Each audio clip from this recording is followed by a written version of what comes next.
basically 9 people working out every poison that ever infected them in their life and putting it on tape. It's been probably the hardest thing I worked on in my whole fucking life. One of the biggest labor of loves that we've ever had to do. It's everything to us. It felt really good, and it sounds really good.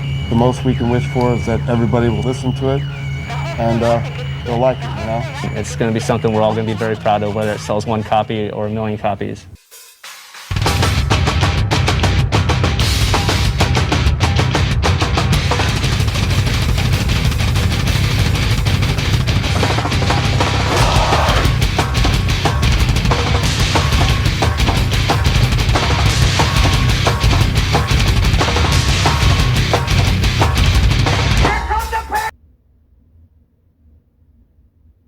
Hey. The last time I did a video like this, before I got brutally vaporized off the face of this platform, it did kinda well, so here we are doing it again, except instead of a top 10 of mine, it's just the 17 in ranking order of the first album. So pretty much how this is going to work is we're going to take 17 of the songs from the 10th anniversary edition, not counting demos and mixes. So just the original album with the extra songs that are in there. And we're going to arrange it from number 17 to number 1, and my personal favorite, and we'll talk about it a little bit. And so that's how this is going to work.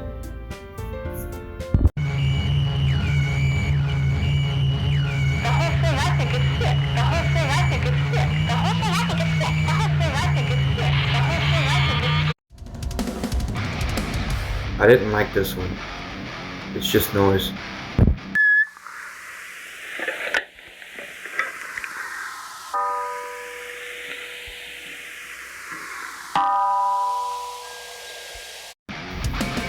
This one's really shorter, and the intro part is kind of goofy, in my opinion, with the little guitar.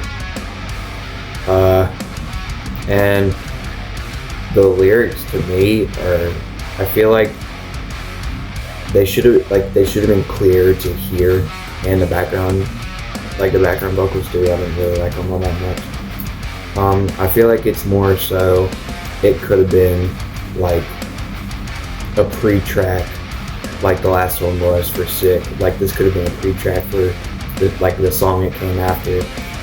It really just depends on. Well, it would have made sense depending on if you're using either the original version of the album or the 10th anniversary edition, which in the original album it goes from that to Me Inside, in which the 10th anniversary edition goes from that to Purity. I feel like it matches better with Purity than it does with Me Inside. But that's just my personal opinion, and that's just why it's so low. Damn in the first place. Maybe it's time you when the tables turn. Cause in the interest of all involved, I got the problem solved. And the British culture, yeah, I feel like this one should have stayed on the silver disc version of Pros, only because the guitar sounds kind of weird. It's played much better live. That's a good thing.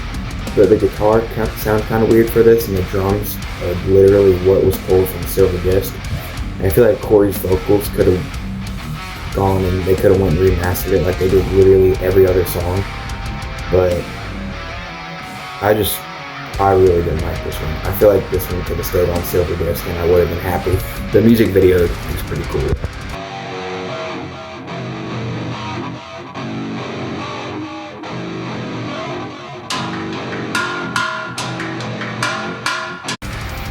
I feel like this one's overhyped a lot more than it should be.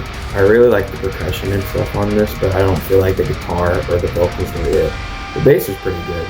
The drums were decent, but I don't feel like it plays into itself really well, if that makes sense. Especially like, well, let me explain what I mean. I mean like how it opens and it's like the smoother rhythm and then immediately into the heavy metal. I didn't really like that. I feel like it should have been a smoother kind of transition. But, I mean, it's still a decent song. Like, I wouldn't mind listening to it. My friends like it, but I could care less for it.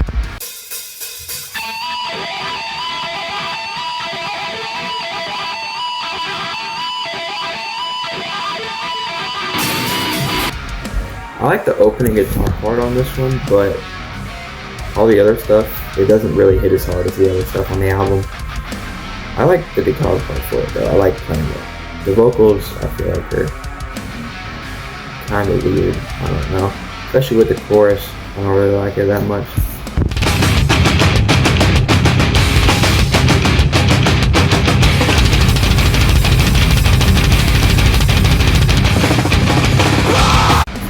This is that one song that I like to reference every time the word "sick" comes about. My friends hate it and they really wish I would stop doing it, but I think it's really funny, so I'm going to continue to do it. So this is like that one. My friend said this that one time that it was like the Slipknot song because it's like the first one that was ever published from the studio besides the opening track from it, which is played live right before it anyway. And while the opening for this is really good, I feel like that a lot of the other stuff is just kind of on the blander side. It's still a good song, but it's still not really what I'm aiming for.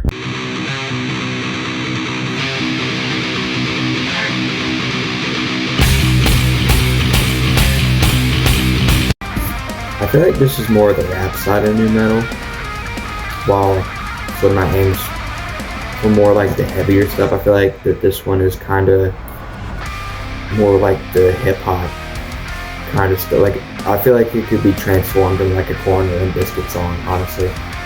But guitar is not really it, but everything else I don't have a problem with. It's not really sick, you know.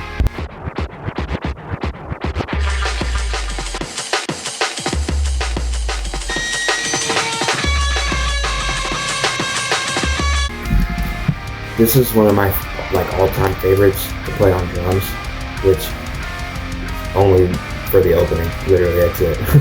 I mean the other stuff is kind of cool, like I like the double bass on this song, but the guitar is pretty good too. I like the breakdown, but I feel like it's just so popular to the point where it doesn't really hit as hard as the other one.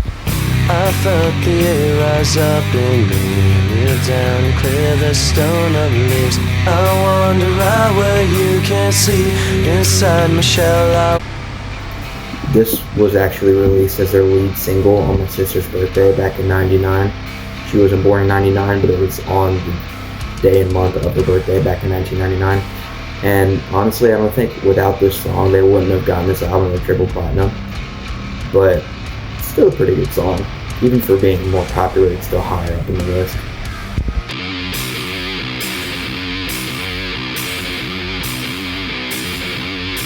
My freedom is best. Whole country's on house arrest, and everyone's.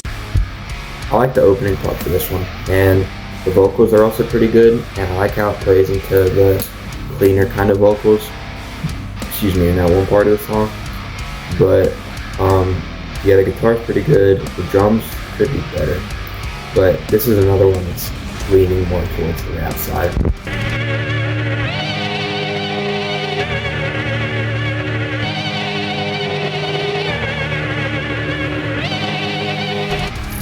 This one has been around since like 1995 because it was on their early demo album, Make Food Kill Repeat. And I really like the opening sample for this one and the intro with the vocals. The guitar I feel like could be better. The drums are pretty good. I like the drum breakdown right before the second chorus. And this is what Slipknot truly is.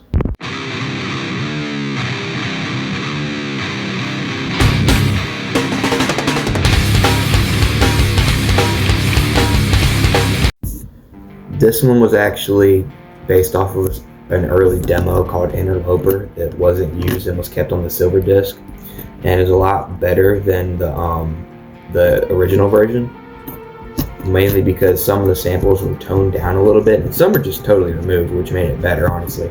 And the opening part for the guitar was like altered, which I think made it sound better. I like the guitar sound in this album anyways, but it's much better than the silver disc version. So I like this one. It deserves to be in the top 10.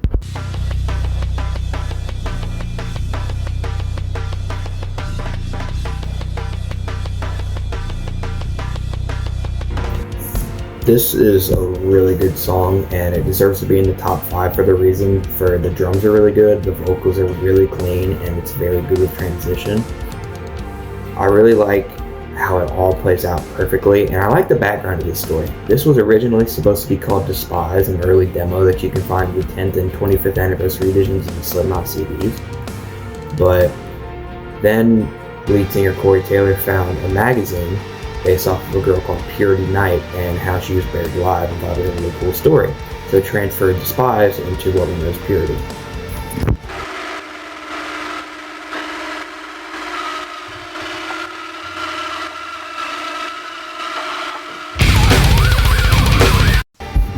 This song was the replacement for Purity after Purity got a copyright strike and had to be taken off the album, along with Frail Wind Nursery, which is the opening track for Purity. And I feel like this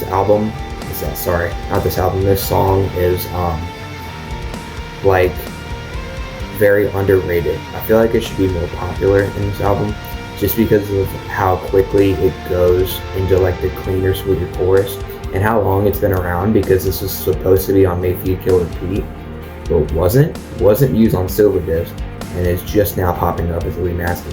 So this is one of the earliest songs that they've ever made, and it's very underrated for how good it is.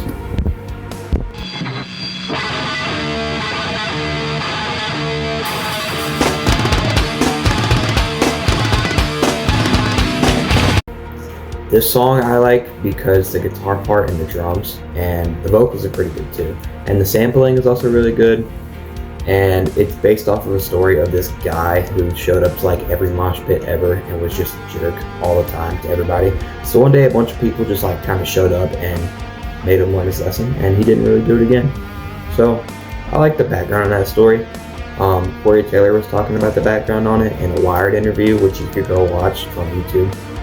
And I really like this one. It's really fast, and Mick, their lead guitarist, said that Master of Puppets is a good warm-up for this song, which I think is crazy, because that just says how fast this song actually is. It deserves to be number 3. Give me a scream, Corey. Yeah! I don't like a fucking thing! I like the song for how fast it goes and how basic the guitar is, but still sounds good. And I like the opening part where producer Ross Robinson is like, "Give me a scream, Corey." I like that. I think that's really good and how it plays into it. And it deserved to be on the original album, but it was just kind of a way for the band to get their emotions out for another band in local Des Moines, Iowa. It wasn't even going to be on the album. But I'm glad it's on the 10th and 25th anniversary editions, because it's a really good song.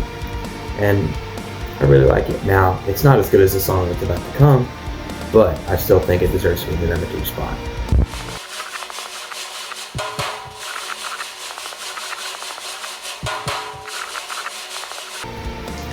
This is one of Slipknot's longer songs, right under Iowa, the self-titled song off the Iowa album, which is 15 minutes, but this one is almost 9 minutes. Second longest song that they have. But this is by far my favorite song that they've ever released in this album, and honestly just from the entire band itself, this is my favorite song.